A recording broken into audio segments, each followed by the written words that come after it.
Hello, welcome students. You are watching a physics class on chapter 5, namely light. So today my topic is law of refraction. Now I have already told you in the previous classes on the definition of refraction. So refraction means what? It is a bending of light when it travels from one medium to another transparent medium. Then it is said to be what? Refraction of light. So what are the law? You must keep in mind that whenever a light ray or suffer a refraction at the boundary of the two different media means maybe air to water or maybe air and glass. Okay, then it follows the rule. So what are the basic rules are there? Number one, incident ray, refracted ray, and the normal, they lie on the same plane. Incident ray और जो refracted रे और जो normal होते हैं वो एक ही plane में टिके हुए होते हैं. ओके, फिर देखो नंबर वन मैंने क्या लिखा, आई आर मतलब incident ray, refracted ray and the normal lie on same plane. Okay, दूसरा क्या बोला था, for the given pair of media, for the given pair of media given pair of media, the sign of angle of incident to that of the sign of angle of what? Refraction is always what? Constant. जो sine of जो angle जो होते हैं, मान के चलो कि sine of angle of incidence to that of sine of angle of refraction is always what? Constant. ये जो कांस्टेंट है इसी को हम लोग क्या लेते हैं? म्यू. और इसी को हम लोग क्या कहते हैं? Refractive index. तो रिफ्रैक्टिव इंडेक्स जो होता है ये एक मीडिया से दूसरे media with respect to the first media, उसी के मुताबिक जो क्या कहा गया है? Refractive index. अब अगर आपका क्वेश्चन कहा जाएगा और ये जो है इसका ये जो लॉ है ये किसने दिया था? स्नेल. और इसी के आधार पे इसको क्या कहा गया है? Snell's law. अगर आपसे पूछा जाए इस स्टेट स्नेल्स लॉ तो क्या बोलोगे? It's state that the ratio of the sine of angle of incident to that of the sine of angle of refraction is always constant. ये एक हो गया.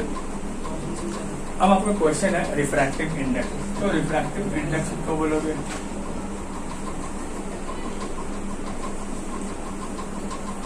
Refractive index.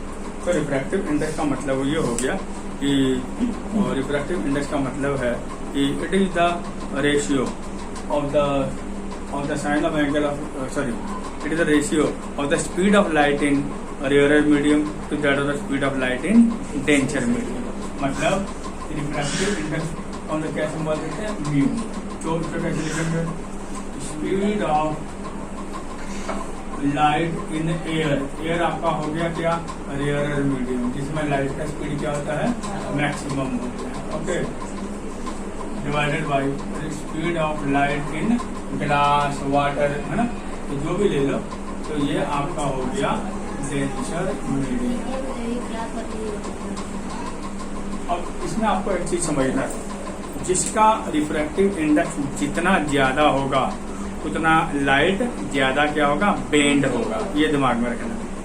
जिसका रिफ्रैक्टिव इंडेक्स ज्यादा होगा उतना लाइट का जो बेंडिंग है वो ज्यादा क्या हो जाएगा? बेंड हो जाएगा. बोलो समझ में आ गया? ये आपको दिमाग में सेट कर दो. मैं एग्जांपल देता हूँ. मान के चलो कि अगर आपको पता है कि लाइट का स्पीड कितना है? 3 × 10⁸ मीटर पर सेकंड. मैं बात करता हूँ कि जो आपका ये है एक कोई डेंसर मीडियम ले लो, जिसमें जैसे कांच ले लो, तो इसका लाइट का स्पीड कितना है? 2 × 10⁸ मीटर पर सेकंड. तो फिर इसका मैं रिफ्रैक्टिव इंडेक्स कैसे निकालूंगा? मान के चलो अगर आपको दे दिया है speed of light in air, कितना दे दिया? 3 × 10⁸ मीटर पर second. Speed of light in medium, ये ले लो, ग्लास ले लो, तो कितना है? 2 × 2. आपको क्या कहा गया निकालने के लिए? Refractive index. तो हम रिफ्रैक्टिव इंडेक्स कैसे निकालें? मेरे को पता फार्मूला मेरा ये है. तो कैसे लिखेंगे?